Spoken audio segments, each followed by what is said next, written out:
Number सवाल जो है 12 नंबर बनाने से पहले देखिए बेसिक पहले आपको पता होना चाहिए क्या। जैसे देखिए अगर कहीं भी आपको बताया गया था फर्स्ट ईयर में कन्वर्जन चेंज कब होता है, अगर मान लीजिए हम यहाँ लिख दें कि साइन 90 डिग्री माइनस थीटा, तब क्या होगा।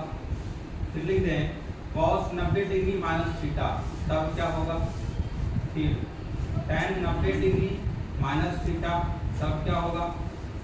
फिर cot 90 डिग्री माइनस थीटा, तब क्या होगा।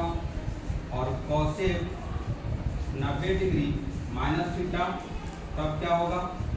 और sec 90 डिग्री माइनस थीटा, तब क्या होगा। ये सब आपको पता है। तो पता है तो साइन का क्या होता है cos, cos थीटा। cos का क्या होगा sin थीटा। tan का क्या होगा cot थीटा। cot का क्या होगा tan थीटा। cosec का क्या होगा और sec का क्या होगा cosec। इतना बात हम लोग जानते हैं, लेकिन 90 डिग्री यानी कि 90 डिग्री का आपको बताया गया होगा कि अगर यहाँ कहीं 90 डिग्री अगर है इसको हम लोग क्या लिखते हैं पाई बटा 2।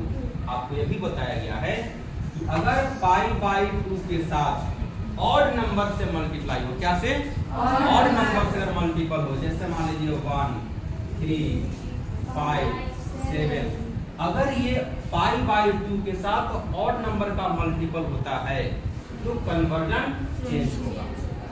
ठीक है, अब देखेंगे साइन को भी देख लेंगे क्वाड्रेंट के हिसाब से।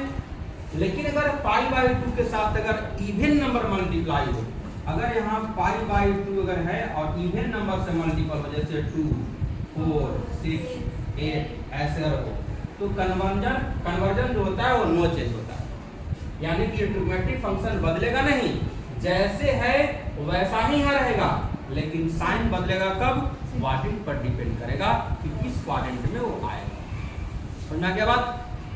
उसी तरह से इस सवाल में भी बेसिक छिपा हुआ है।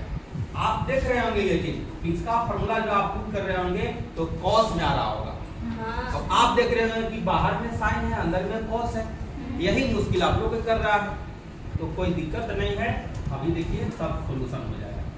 x के जगह पर हम लोग पुट कर देंगे tan। जैसे हम लोग थीटा इक्वल टू लिखेंगे तो ये हो जाएगा tan इनवर्स x। अब आइए यहाँ तो y इक्वल टू यहाँ लिख लेंगे हम लोग साइन इनवर्स 1 माइनस ये क्या हो जाएगा तो tan square theta by 1 plus tan square theta. अरे होगा कि नहीं।